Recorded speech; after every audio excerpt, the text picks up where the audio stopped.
Welcome to the Robert Strauss Center's International Security Speaker Series. I'm Eugene Gholz. I teach in the LBJ School and I organize the series. And very happy to see you here today for our talk on how Silicon Valley was made. I'll get to talking about that in a minute, but I have a couple of announcements at the beginning before we get started. The first thing is, this is the second of our series in the Robert Strauss Center on International Security and Law's spring series. There are more, right? It's not a two-event series. And I urge you to come to the rest of the series. The next one is 2 weeks from today on March 7th. Teresa Whalen, the Assistant Secretary of Defense for Africa, is going to be speaking about ungoverned space and American national interests in Africa. So, I don't know, Somalia, Congo, various areas where nasty people might be lurking and plotting our downfall. She'll explain how to fix them. At least that's what we hope. So, that should be a very engaging talk on March 7th, and I hope we'll see you for that. If you're in general interested in these kinds of events, we would love to put you on the Strauss Center's mailing list. We have an email list. We like to invite people to our things. Somewhere in the back of the room, Jill Angelo was telling me, there it is, okay, it's on a stand on the side of the back of the room. You can sign up, give us your name and email address, and we will notify you. We'll be thrilled to notify you of all of our exciting events, and we hope that you'll join us. So that's the second thing. The third thing to tell you is how grateful we are for our co-sponsors of this event, which include the LBJ Library, and Betty Sue Flowers, the director of the LBJ Library, is here. She offers us this lovely space. And the Robert Strauss Center, which is a new joint effort of the LBJ School, the Law School, and the College of Liberal Arts here at UT. And we are really trying hard for interdisciplinary connections and reaching out across campus and connecting on our shared interests. And we hope that we're grateful. Jim Lindsay, our director, isn't actually in the room quite yet. He'll be here later, but thank you, Jim, in your absence. Interdisciplinary talks about international security involve people from all sorts of areas, and we define security fairly broadly, meaning things that have to do with making us better off, making us feel safer, creating our prosperity, things like the dynamism and entrepreneurship in the semiconductor and computer sector contribute both directly to our national security through their ties to the military, which I think Christophe is going to talk some about today, and then also through just creating the mobilization and economic base, which is one of the things both we want to protect and that contributes to our ability to fund national security. So through the Strauss Center, we're interested in many different aspects of security. Today we're going to hear about this economic connection. And in the interdisciplinary line, we're also going to be hearing about a perspective that we get sometimes, but not as often as maybe we'd like. Christophe Lecuyer is a historian and is going to tell us about the development of Silicon Valley, so a particular corner of this high-tech industry, where it came from, why it worked out the way it did, and fascinate us with things that we can understand, hopefully, because we can actually look at them over time and see what happened. And as opposed to contemporary events where we're constantly befuddled because they haven't happened yet, which is, of course, closer connected to my line of work. So I'm grateful that Christophe can actually explain things to me. Christophe Lecuyer is the Principal Economic Analyst in the Office of the President of the University of California System. I think it's a neat trick that he pulled that off, since he is actually a historian. But he says he took classes in economics, and so that allowed him to trick them into making him the Principal Economic Analyst. And he's doing very interesting work. This talk today is based on a book that he published recently about the history of Silicon Valley. Seems like a very interesting and good book. I'm sure he'll be happy to sell you a copy. Widely reviewed, including by our own Ken Flam here, who says it's a great book, and so you should all buy a copy. But he's now working on further topics. What he's doing for the University of California system is looking at the relationship between the university system and what the university offers in terms of support for entrepreneurship and economic development and technology development in the state of California. And this, of course, is a perennial concern for universities that think they're wanting to make a play for being at the cutting edge of research and technology, and that's something we all should try to understand. And he has the answer, so I hope you'll ask him questions about that. And without further ado, Christophe Lecuyer. Thank you.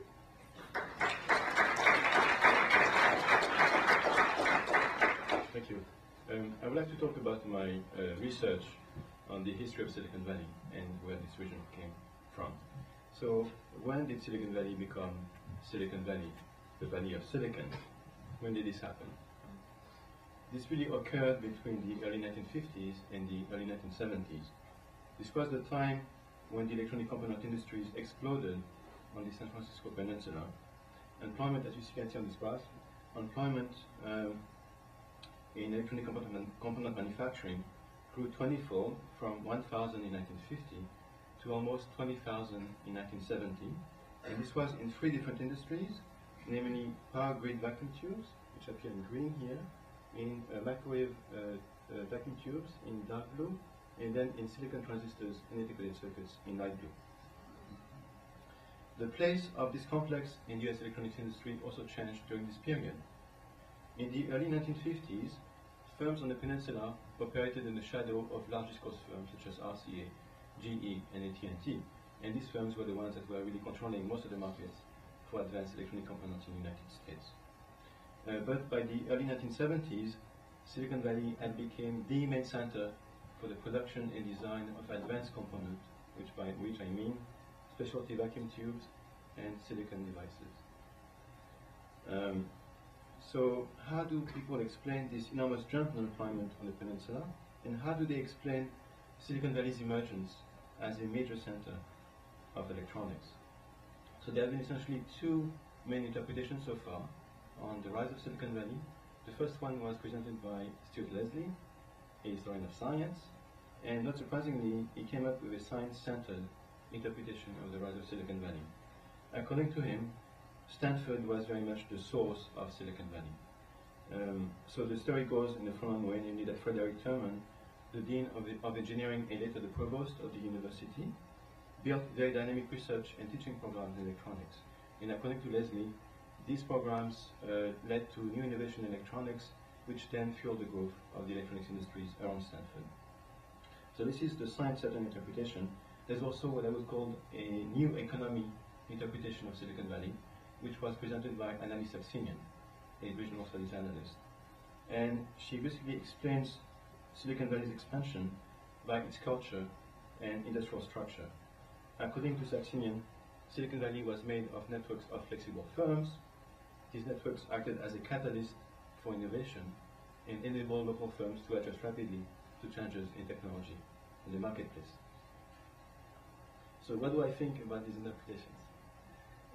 It seems to me that Leslie and Saxenian offered interesting interpretations of the rise of Silicon Valley, and that these interpretations are partially right. Stanford was indeed a source of innovations, especially in the design of microwave tubes. Okay? But I think it's also interesting to note, it is something that is not often done in these areas, is to note that there were also significant flows of technology and people from Silicon Valley to Stanford, and that in many ways the programs at Stanford were built on these transfers of technology from industry. And it seems to me also that Saxenian rightly argued that component firms on the peninsula were flexible and specialized, but these factors were not the most important ones for the rise of Silicon Valley. So what I would like to do here in this talk is offer a different interpretation of the rise of Silicon Valley, one that is centered around manufacturing.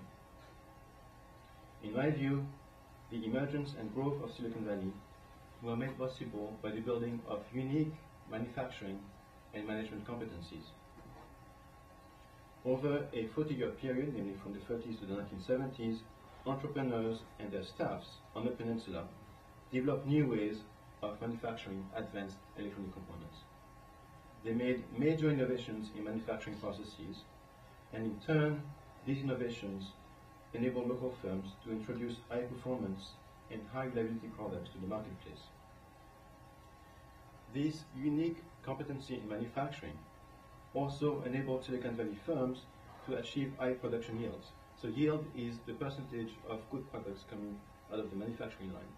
And one has to remember that in the 1930s, 40s, and 50s, even the 60s, yields in these industries were often close to zero. So it was very hard to make these things. Okay? So having a high yield was really what really made the difference with competitors on the East Coast. So this is one part of my explanation. The second part of my explanation is that Silicon Valley entrepreneurs also learn how to manage these processes and the people. Okay? They learn to integrate invention, design, manufacturing, and sales logistics.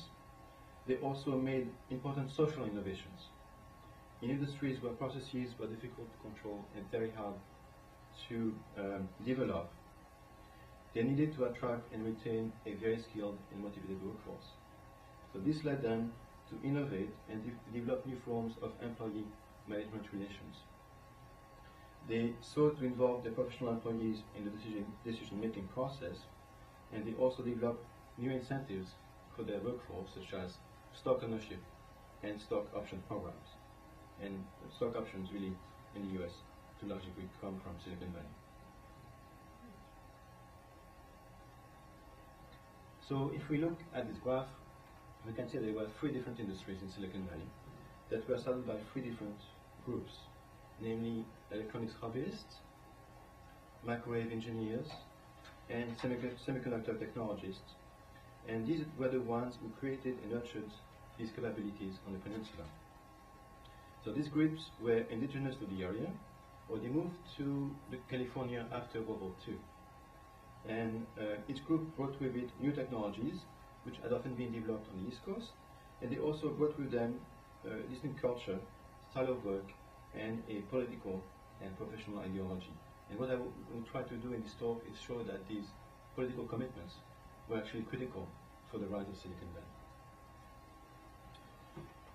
So as I said before, each group set up a new electronic component industry on the peninsula. So for example, the radio amateurs established the power grid vacuum tube industry in the area. Power grid tubes were used in radio transmission and other high-frequency applications such as radar. I think what is important to note here is that these tubes were very difficult to make, okay, and required very complex manufacturing techniques. Another group made up of microwave engineers set up the microwave tube industry on the peninsula, okay, and microwave tubes generated much shorter waves than power grid tubes, and they were used mostly for radar and electronic countermeasures.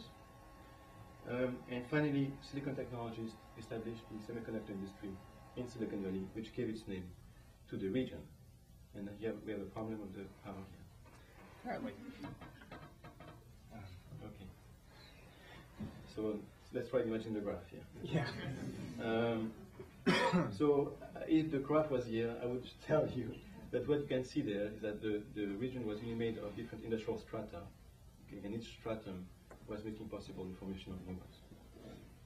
So if I have the graph here, you will see also that the district was shaped by shifts in the demand for electronic components, which in turn were linked to changes in system design, the ebbs and flows of military procurement, and the evolution of international relations.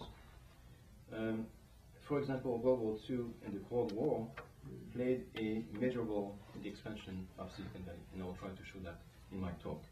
So in the remainder of my talk, I will focus on what was the first peak on the graph here, namely the rise of the power grid tube industry in Silicon Valley in the 1930s and early 1940s.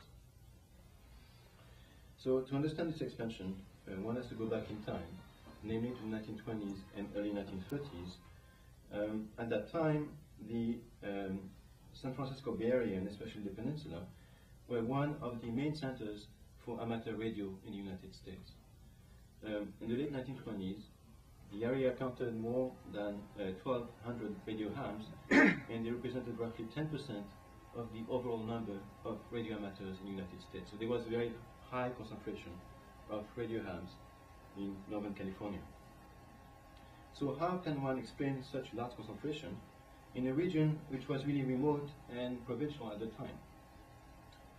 this concentration has, I think, a lot to do with the fact that the Bay Area was a maritime region.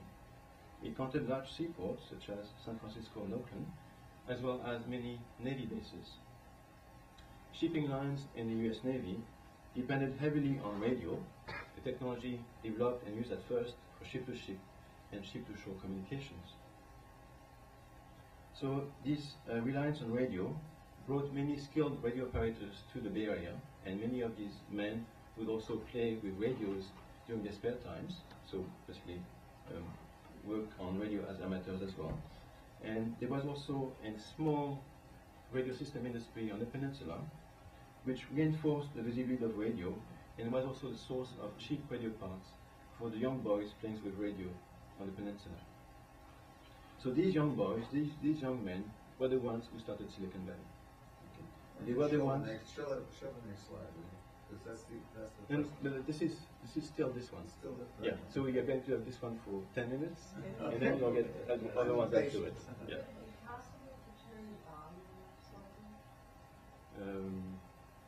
So I'll try to speak louder then. Yeah. So my point is that these radio amateurs were responsible for the emergence of Silicon Valley. Okay. Hobbyists such as Charles Litton of Litton Industries fame, William Eitel and Jack McCullough started a series of very innovative tube firms in the Bay Area in the 1930s, 1940s, and I think especially of two firms, namely Litton Engineering Laboratories and Eitel McCullough. Okay. These corporations produced power grid tubes, and they targeted the radio amateur market for these tubes. So in many ways, these firms were started by radio amateurs. They would be making components for these amateurs, and they would be hiring amateurs to make the components. Okay. So to compete with RCA, GE, and other large East Coast firms, and also to meet the stringent reliability requirements of radio amateurs, Eitel and Litton made important innovations in tube manufacturing. They were the first technologists to really understand the importance of a high vacuum, and they developed new evacuation methods to create a high vacuum inside their tubes. And since the high vacuum is linked to the lifetime of the tubes, these tubes were much more reliable and more rugged than the ones produced by the large firms on the East Coast. So because of the tube's high quality, the military laboratories in Washington, D.C., which were developing high-frequency radar, adopted these tubes coming from California in the late 1930s in their new radar systems. So this foothold in radar led to the enormous growth of the power grid tube industry on the peninsula during World War II. So for example, Eitel McCullough, which had 17 employees, only 17 employees, in the summer of 1940, had 4,000 employees in 1943. 2,000 of these were located in the plant in the Bay Area, and the rest in a branch plant in Salt Lake City, Utah. What I would like to argue in this talk is that this power grid tube industry was critical for the later expansion of Silicon Valley. It created an infrastructure for the production of electronic components. Why? Because power grid tube firms train a large number of operators and technicians skilled in vacuum techniques and other complex processes required for the making of electronic components. These firms also attracted vendors of specialized materials and also spawned high-precision machine shops, which then supported other industries in Silicon Valley. Okay. And as a result, firms such as Eitel McCullough, Litton Engineering, and the Litton Industries facilitated the growth of two new component industries, namely microwave tubes and semiconductors in the post-war period.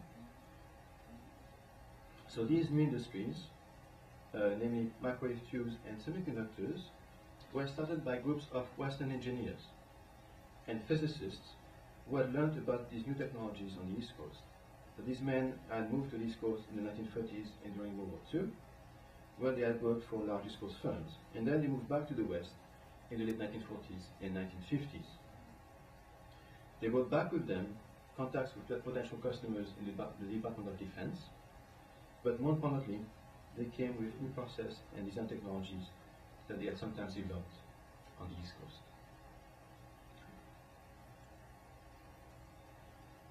So I will give you two examples of these transcontinental moves of engineers and physicists between the East and the West. So one of them is Russell and Sigurd-Vergen.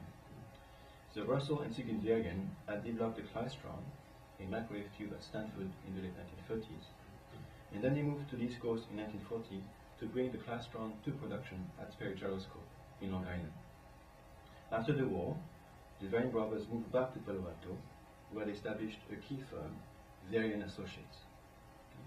Another example of these moves of engineers and physicists is William Shockley. William Shockley was a native of Palo Alto. He had moved to MIT to get his PhD in physics in the 1930s, then worked at the Bell Telephone Labs where he co-invented the transistor, and then in 1955 he moved back to Palo Alto to start Shockley Semiconductor Laboratory. So in California, the Shockleys, the Vergens, and many others improved upon the manufacturing processes they had learned in the East, and often they developed revolutionary production techniques which enabled them to develop innovative products that matched well the growing demand for high-quality products in the Department of Defense during the Cold War. So in order to examine these new industries and their relations with the military, I will focus on two corporations, namely Vergen Associates and Fairchild Semiconductor. These were the largest and most influential firms in the microwave tube and semiconductor industries on the peninsula at that time, and they were also the most innovative ones, both in terms of technology and social relations. So Vergen Associates, started in 1948, was a very unusual firm. It was in many ways a socialist corporation. The Vergen brothers had grown up in a utopian community on the Central California coast called Halcyon, or the home of the temple. Halcyon was one of the many utopian communities established in California at the beginning of the 20th century.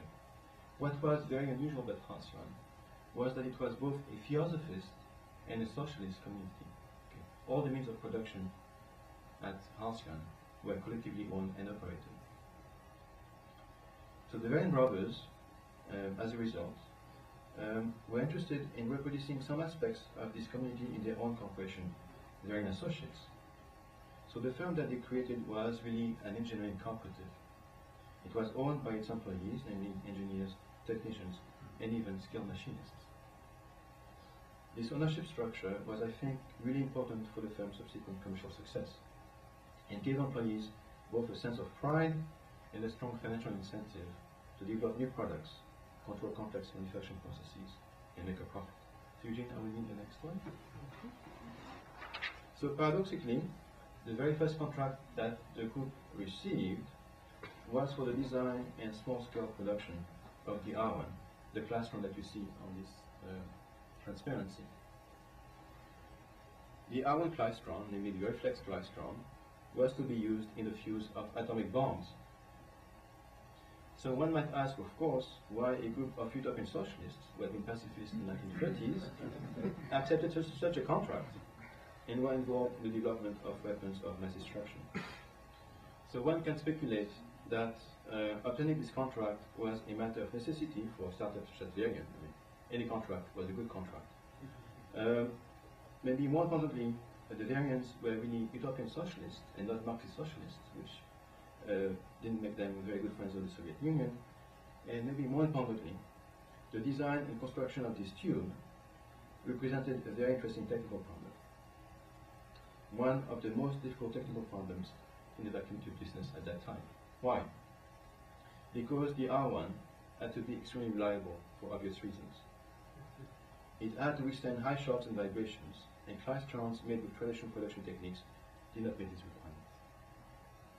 So to produce highly reliable klystrons that could be used in atomic bombs, the group experimented with new fabrication processes. The engineers built the R1 out of machine parts instead of stamped sheet metal parts, which was the usual technique at that time. They also pioneered the use of ceramic instead of glass for many of the tube elements. And more interestingly, they built one of the very first clean rooms in the United States to eliminate the particles that were trapped in the tubes and ruin their operation. So as a result of this R1 project, the Varian Group acquired an excellent expertise in the making of very complex clystrons, and it also gained a reputation for making high-quality products in the Department of Defense.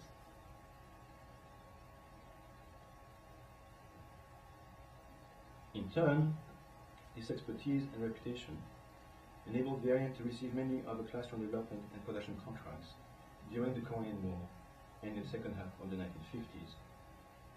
At that time, the Department of Defense supported the development of new systems such as ballistic missiles, which in turn required high-quality electronic components in short production runs.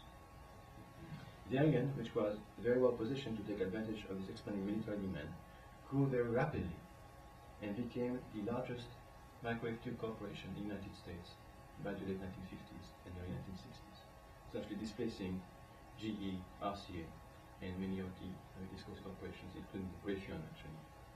So now I will turn to Fairchild Semiconductor, the other important firm on the peninsula during this period. Fairchild was a spin-off of another local firm, Shockley Semiconductor. Shockley Semiconductor, the firm started by William Shockley, which I talked about a little earlier, was oriented toward the production of advanced semiconductor components around two new technologies developed at the Bell Labs, namely silicon crystals and solid-state diffusion. Eugene, I might need the next one. So to build up his laboratory and develop these new silicon devices, Shockley hired a group of very talented engineers and physicists, and here you have the core group of his lab. So a key member of the group was Robert Noyce, a Ph.D. from physics from MIT, well known later for the formation of Intel. Then two more MIT PhDs, namely Sheldon Roberts and Jay Lars. A key member of the group was Jean Vernet. Jean Vernet was a French-Swiss with two PhDs in physics from Geneva and Cambridge. There was another European in the team, namely Eugene Kleiner. Kleiner is well known for having formed Kleiner Perkins, the premier venture capital partnership in Silicon Valley. Julie Blank was another industrial mechanical engineer. Then Gordon Moore, a chemistry and PhD from Caltech, known for Moore's Law and for Intel, of course. And then Victor Greenwich. Victor Greenwich was the only Stanford man in the team. He had a PhD in Beverly from Stanford. So at Shockley, the men that you see here learned about the new techniques developed at the Bell Labs. And they also acquired a strong distaste for William Shockley, who was, by all accounts, a terrible manager. So as a result, they rebelled against William Shockley and started their own firm, Fairchild Semiconductor, in 1957. So at Fairchild, Noyce, Moore, Wernie, and the others used Bell Labs techniques to make high-quality and high-precision transistors for military avionics. So avionics systems are the electronic systems used for fire control and for the guidance and control of aircraft and missiles. So in the first year of Fairchild's operation, the group that you see here received a key contract from Autonetics. Autonetics was an avionics firm based in Southern California, which had just received a contract for the making of the guidance and control system of the Minuteman missile.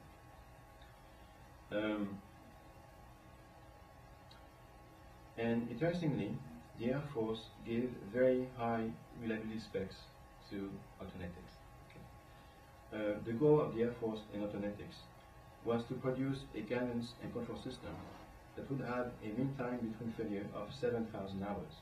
So in other words, the system had to work without interruption for 7,000 hours at a time. This was an unheard of level of reliability for avionics systems in the 1950s. Most systems then had a mean time between failure of 70 hours.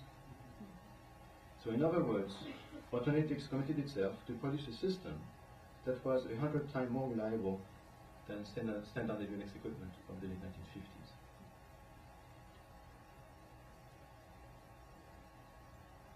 So in order to achieve this very high level of reliability, Autonetics put enormous, and I mean really enormous pressure from its suppliers, and including Fairchild Semiconductor, of course. Okay. We need the next one. And it was around that time that the Fairchild founders discovered that they had a major problem. They discovered that the first transistor that they made, which was a laser transistor of this kind, would fail just by tapping the can that protected the transistor with a pencil. And this could lead to the failure of the transistor. So a major problem for a startup which was dependent on this only product for its survival. So in order to solve this problem, Jean Erny, one of the members of the founding group at Fairchild, developed the planar process, which you see here on this part. The planar process was a major innovation, possibly the main innovation in 20th century technology. Why? Because the planar process offered a new way of making silicon components. The main characteristic of this process was the growing of the layer of silicon oxide that you see here on top of the silicon crystal. Okay? And then Erny and the other engineers at Fairchild would use that layer of oxide layer to process the transistor. Okay? So this process was important because it made possible the manufacture of very, very reliable transistors. Okay. Why? Because for two reasons. One was that the oxide layer would stabilize the surface of the silicon crystal, and then it would also protect the junctions from outside contamination and from dust particles, which would be ruining the MESA transistor. Okay? So this process was important not only because it made possible the making of very reliable transistors, but also because it made possible the production of a new component, the integrated circuit. Okay. So the integrated circuit was also conceived at Fairchild. It was conceived by Robert Noyce, one of the other members of the founding team, and his idea was to process various planar transistors, diodes, and resistors on the same piece of silicon crystal, create isolation regions between them, and then deposit a layer of aluminum on top of the oxide layer in order to make the connections between the various devices on the same wafer. Okay?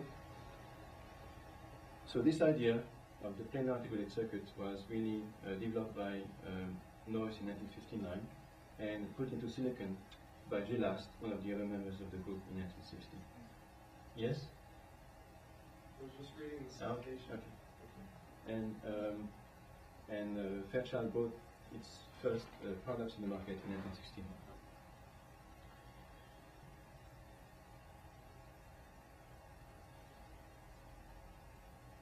So these innovations, these really major innovations in processing and product engineering, enabled Fairchild to tap in the military demand for high reliability and performance components.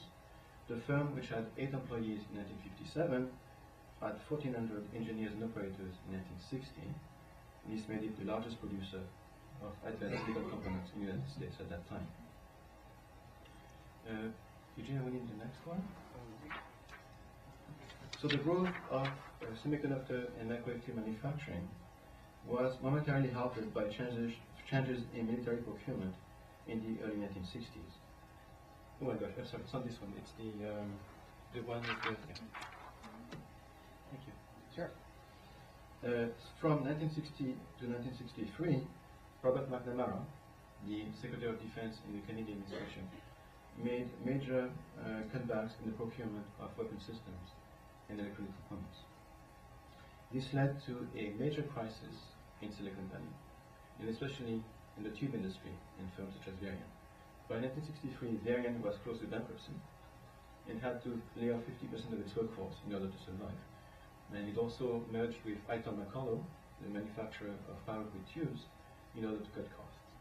So what you see then in the early 60s in Silicon Valley is a consolidation of the tube industries.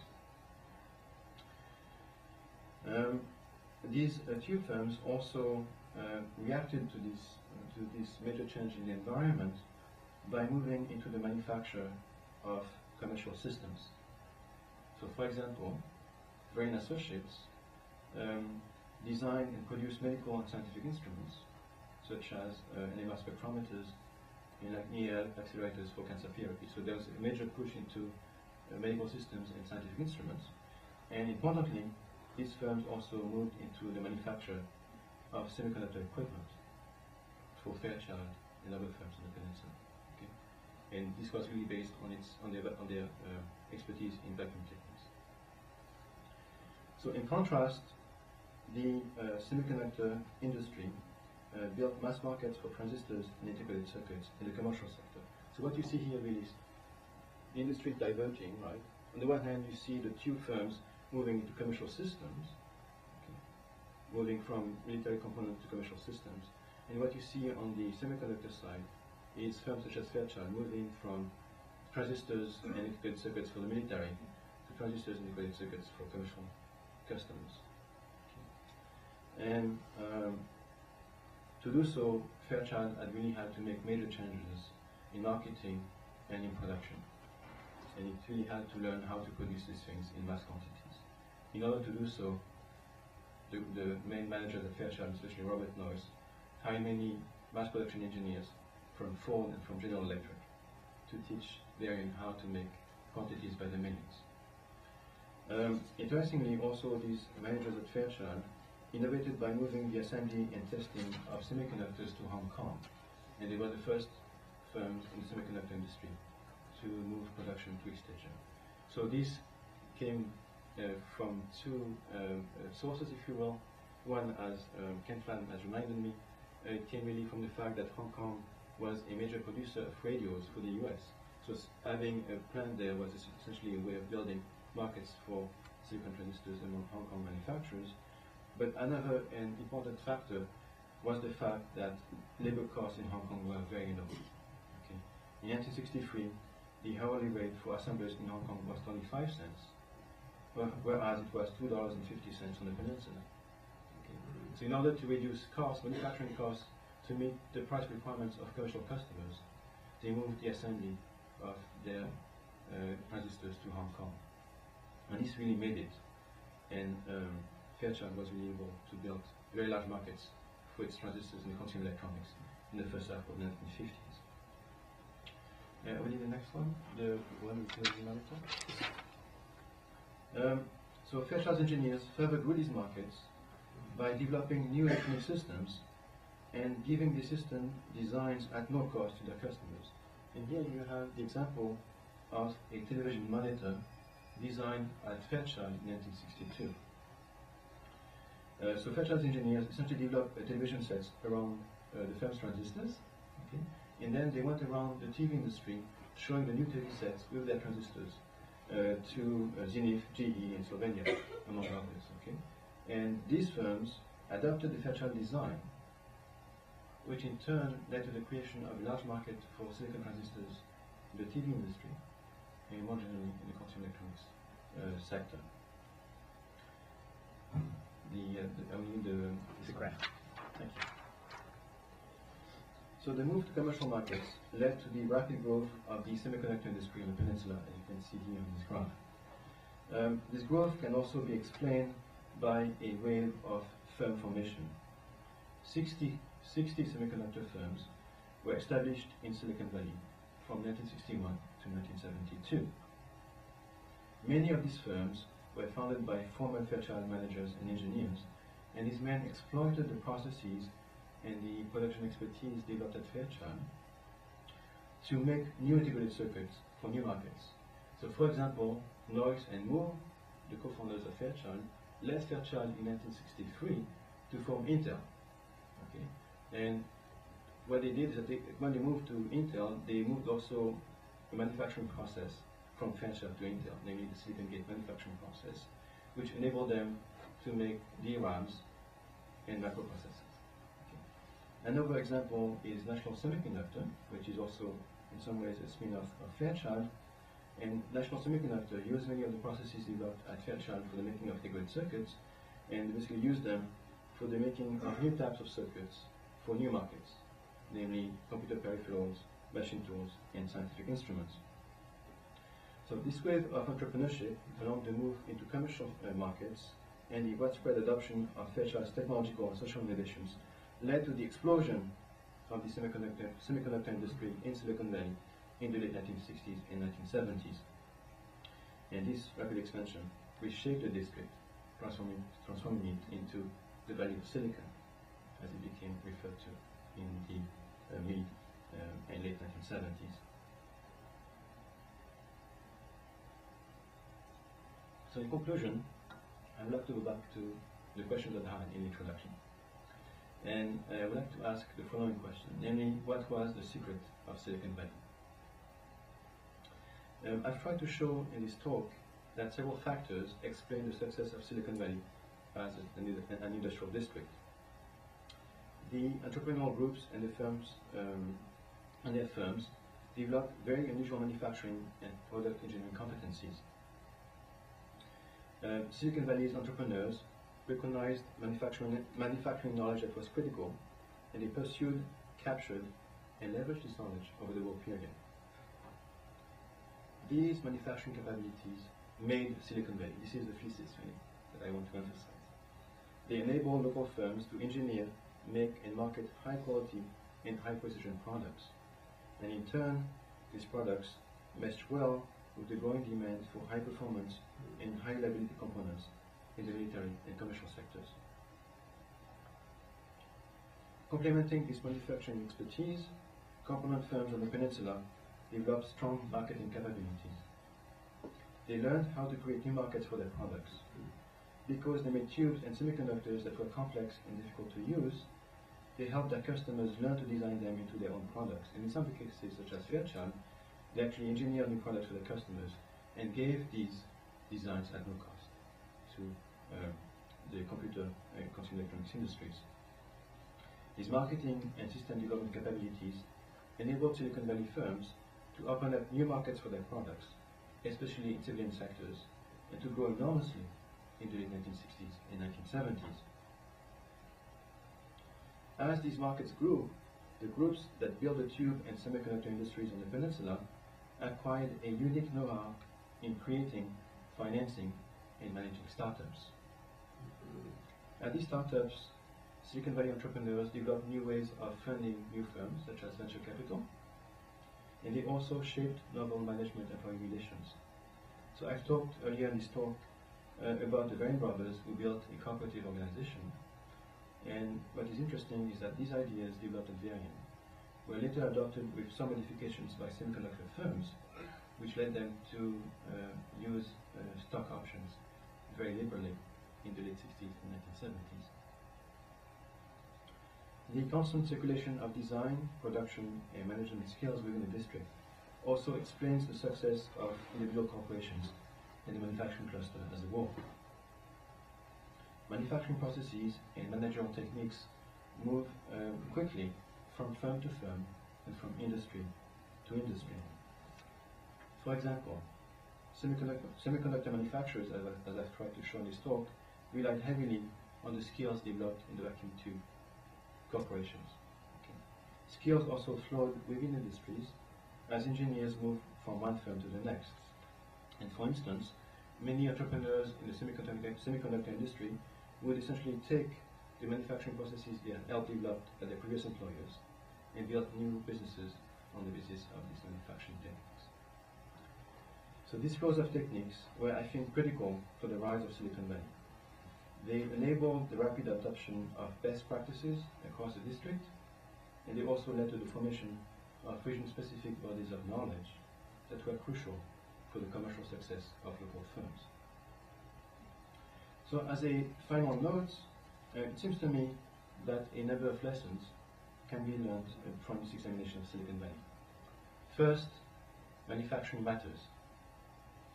It matters especially in electronics, an industry which is often seen as the offshoot of the scientific enterprise. The electronic component industries are process industries where commercial success is dependent on the mastery of very complex manufacturing processes. Second, the formation of Silicon Valley offers a window to examine, I think, a very important phenomenon in the history of the United States, namely the massive shift of skills, resources, and wealth from the East Coast to Texas and California in the post-war period. The rise of new industrial regions in Texas and California was made possible by the mastery of new bodies of manufacturing knowledge and by the development of new managerial techniques. It was also shaped by the confluence of new areas of technology and changing markets in places such as Dallas, Los Angeles, and Palo Alto. Thank you.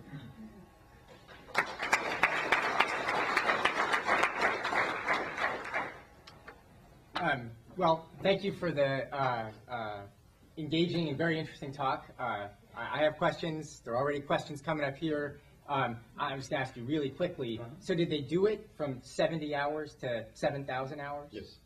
That's pretty good. They did. All right. Here's our first question. Let me start by saying I really enjoyed this because I lived through that whole period in Silicon Valley most of the time.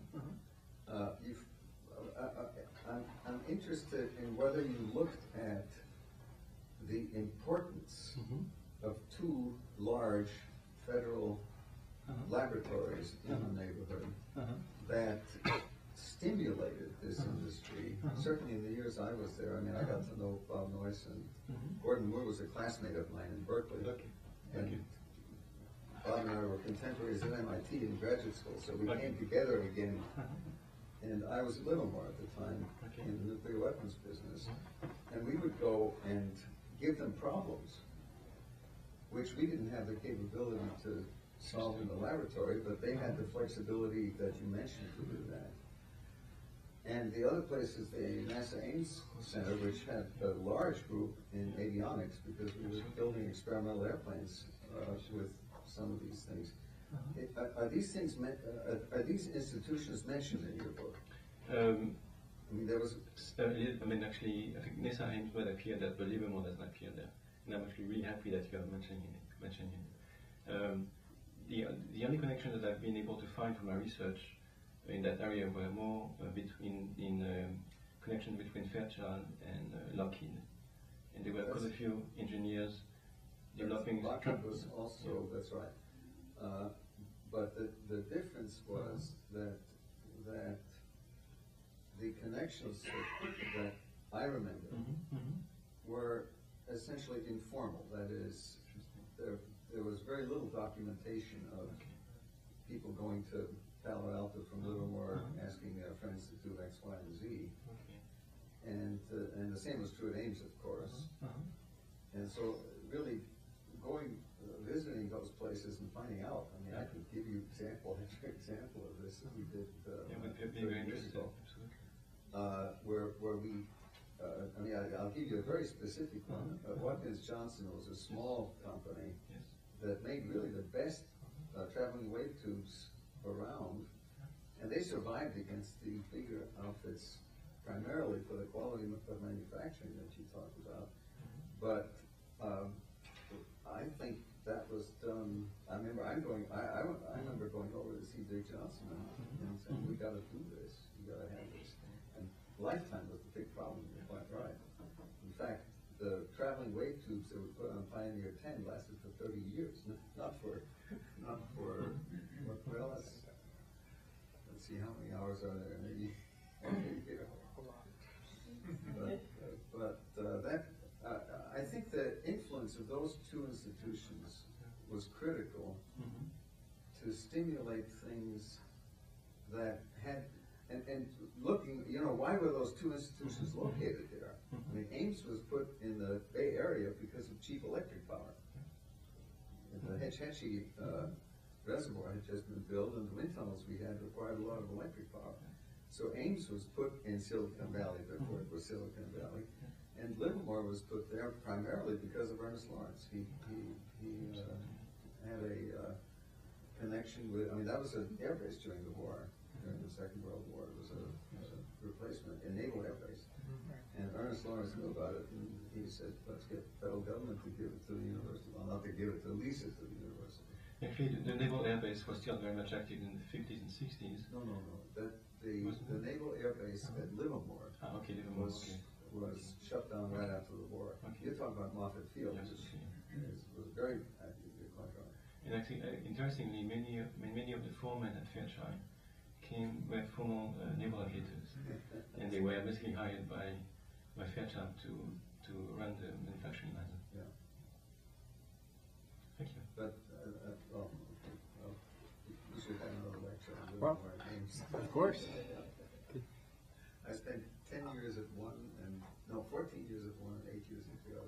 give the lecture. Ken. So I had a question on your underlying thesis at the end, which is that manufacturing was really what mattered in Silicon Valley. The issue I want to raise is much of Silicon Valley has actually converted itself into a design center now. Not so much manufacturing center. In fact, most manufacturing, I think you could argue, has moved out of Silicon Valley. And the modern Silicon Valley really, I mean, it makes use of advanced manufacturing largely located in other places. So I was just wondering how that fits in with your thesis. So my thesis is really about the formation of Silicon Valley. From the 1930s to the early 70s. So I've got a very different thesis for what happened next. And it's changed quickly. That's the answer. And what happened is that, I mean, if you look at employment in semiconductors in Silicon Valley, it grows very rapidly until 1985. And then it plummets afterwards. And what happened really is that all the wafer fabs moved out of Silicon Valley. And they moved to Oregon, they moved to Southwest. And also, if you look carefully at where processes were developed, they are developed now. Intel is developing also processes in Oregon. There's no process development done for Intel anymore in Silicon Valley. So it's not manufacturing, but also process development that has moved out of Silicon Valley. I'm struck by your account of the role of the Department of Defense in all this. And I was just wondering, it's not exactly a little tangential to your thesis, but do you have a view on whether or not the story goes that all this the Department of Defense involvement is an indirect subsidy that's really given an unfair advantage in some way? Do you think we would have the electronics industry that we have now without the involvement of the Department of Defense? No, it's clear that the Department of Defense really shaped the industry. It shaped the technologies. I mean, the pin-up processes. They could circuits are good examples of that. How many years would it have taken without them, or not at all, you think? Who knows? But the thing is that silicon is a very difficult material to work with. And so, I mean, it required enormous amounts of work and dedication to make silicon transistors in the first place. So, I mean, it's not obvious. Okay. And money. I mean, we had Livermore was not the Department of Defense, but we were making weapons for the Defense Department. And the thing we had was the ability to put money in fairly decent amounts immediately on something that looked good. And we didn't have to go through any bureaucracy or so on. We drove across to the companies and gave them money, and that was the end of it. I could sign off on pretty large sums, millions of dollars. So that really was, certainly from my viewpoint, the thing that was useful to the Department of Defense, and that made it possible for people like Bob to expand as rapidly as it did. Another question over here. Question about financing and venture capital. Yes. Arthur Rock was one of the venture capitalists of Intel. Yeah, absolutely. Fairchild Camera financed Fairchild Semiconductor. Where did the financing come from for the competitors to Fairchild? How did venture capital arise in the environment that you studied? So, Android and Quist were the big ones. yeah. So I mean, there are different points where the story starts. So they were at first. I mean, if you look at the history of venture capital in Silicon Valley, there are key characters such as Tommy Davis and Arthur Rock. Okay. So what I could do now is talk about the prehistory of venture capital in Silicon Valley. Okay. So Tommy Davis was, I think, an Harvard MBA, and he worked for the Kern County Land Company in California, and he was interested in funding electronics, the new spin-offs in electronics, with Kern County money. And he managed to do one, namely Watkins Johnson. Watkins Johnson was financed by the Kern County company. And then, but it was the only deal that he was able to make, because he was basically told by his boss it was the last one. And this led him to work with Arthur Rock. So now let's talk about Arthur Rock. So Arthur Rock was also a Harvard MBA. We worked for Edenstone and Company, which was a small investment bank in New York. And he was specialized in making deals with the small high-tech firms in the area, in New England and New York. And he was really contacted by the Fairchild founders in 1956 or 57. These men were interested in living shortly, and they were interested in looking for a company that would hire them as a group. And it was Arthur Rock and one of the partners at Eden Stone who went to California. He told them that instead of looking for an employer, they should start their own company. And that was the first thing they told them. The second thing they told them was that they would be willing to look for money for them, and they also be willing to invest their own money in it. Okay, so Arthur Rock was really the one behind the formation of Fairchild Semiconductor by finding money from Fairchild Camera and putting some money from Eden Stone. Okay, so by the late 1950s, it was clear that to Arthur Rock that Northern California was the place where to go and the place where to start a venture capital business. And this led him to partner up with Tommy Davis to form a new venture capital partnership, Davis and Rock, okay, which, among other things, funded Teledyne, okay, and many other companies in Southern California. Okay, so basically, the venture capital business comes from both the microwave tube industry and the semiconductor industry in Silicon Valley. Can you speak a little bit about Jack Gilby of TI, his contribution versus noise? I've never quite understood that. Yes. So maybe the best way of thinking about it is thinking about it in terms of manufacturing processes. Okay. The first Gilby circuit, which was actually a germanium circuit, was made using the MESA techniques, which I showed earlier in this talk. Okay. So his integrated circuit was a MESA integrated circuit. What was really new at Fairchild was the use of the planar technique to make an integrated circuit. So that's really the main difference. A new manufacturing process, which makes possible the mass production of these things. Because, I mean, TI was never able to produce these MESA integrated circuits. It had to move to the planar process to actually make these circuits.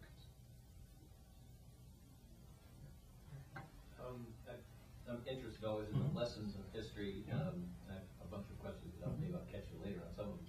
But I wanted to ask about when these new companies were starting up and they were sort of kicking the rear ends of RCA and GE. Why didn't they recognize it and simply acquire them? And a sort of a related question is, what was going on with IP at this time when all of these people were moving from here and there and swiping the processes that they invented, presumably their company's own? And do you want to make a comment about modern Taiwan? Oh my gosh, so 3 questions. Vis-a-vis IP. Okay. So let's talk about the early firms, the ITER Microlos and Little Engineering and that sort of thing. So these firms were just tiny ones in the late 1930s. I mean, tens of employees for nothing. So they were making very good tubes, but they were really on a niche market, namely in the making of tubes for radio amateurs and also for airplane radio. So there were no big threats to RC and GE and the other companies, right? Not perceived as big. Not perceived, yeah. So okay, yeah, that's the key word. And it's really in the mid 1940s that RC and GE discovered that they had major competitors on their hands. And so the second question that you had was about IP. So if we go back to the 1930s and 40s, IP was in the hands of these large East Coast firms. And RC was actually built to consolidate IP in vacuum tubes. It was basically in a radio, that's basically its purpose. And what I try to show in my book, I didn't talk about it, I talked about this in the talk today, is that the manufacturing processes developed let's see, let me try to organize my thought. That up until the 1930s, all the manufacturing processes used in the making of tubes in the US were controlled by patents owned by RCAG and AT&T. Okay. So for firms such as Little Engineering or Heinz & Kaufman or these firms on the West Coast, if they wanted to go into the business, they had to create their new processes. And they basically developed very different processes from the ones at RCA, just because they had to. Otherwise, they would be put into out of business by financial suit. say. And that was really one of the major impetus behind the development of this competency in manufacturing in Silicon Valley. Okay? So that was really the story up until the mid-1940s. And then things changed quite a deal afterwards, okay? For several reasons, because new firms on Silicon Valley emerged, creating their own IP, and also because the regime for IP protection changed in the US, and the courts were much less willing to how can I say that?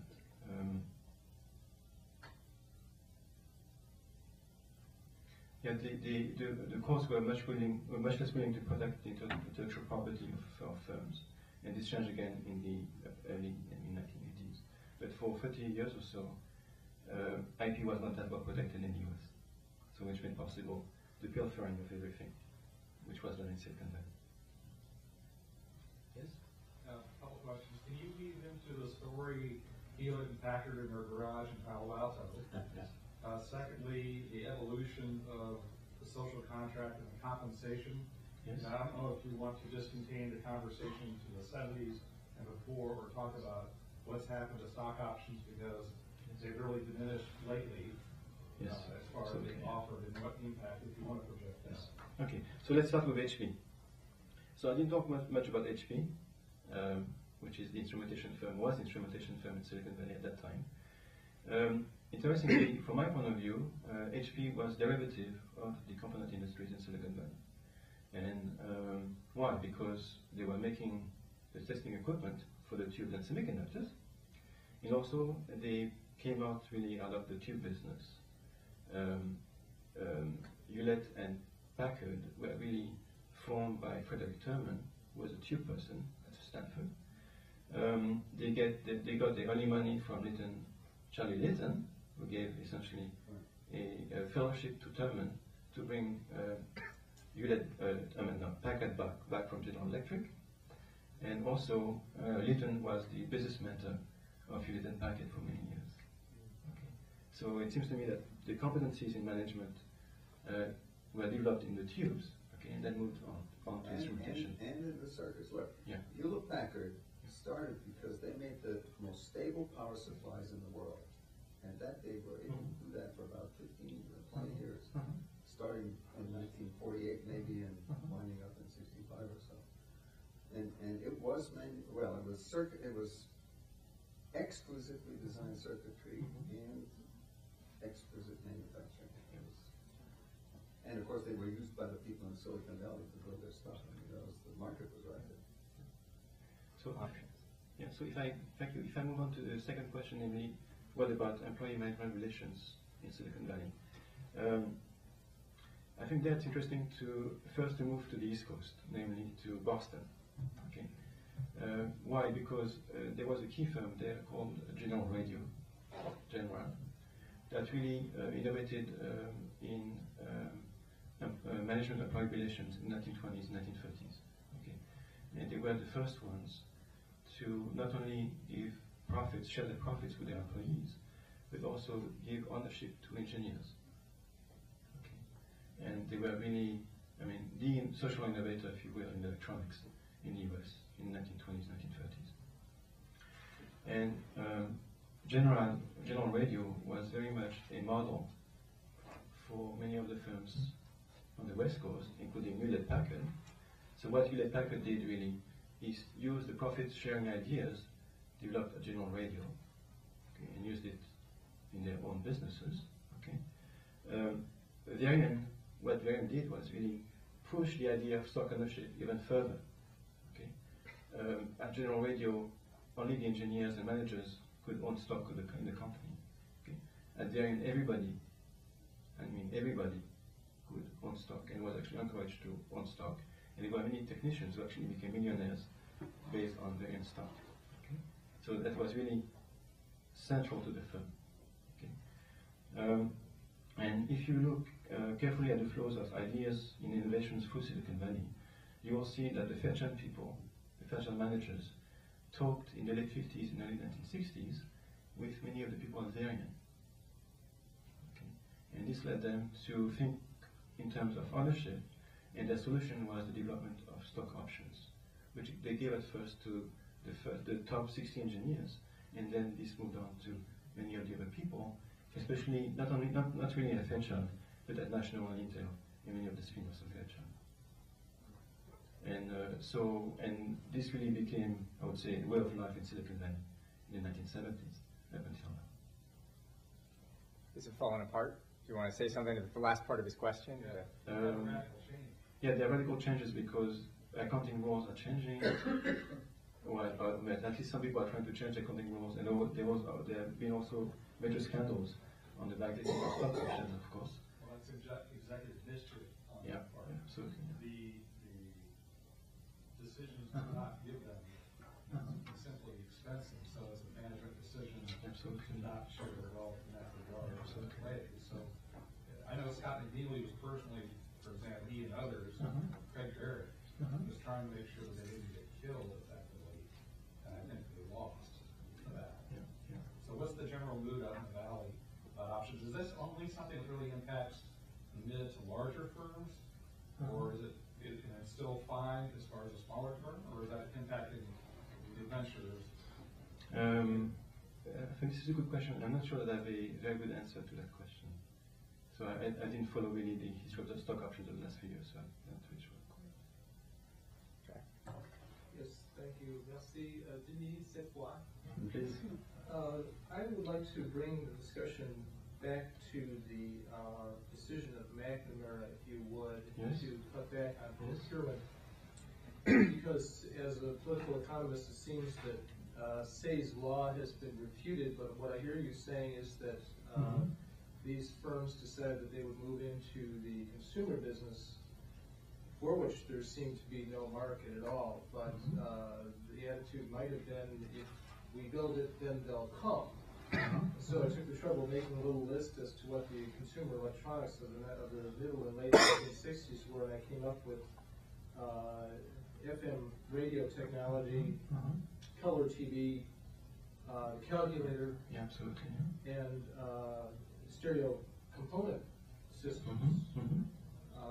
And so I was wondering if you would address how they came to see new consumer markets and what types of products they came out with, and to put that into the context of the rise of Japan during that era.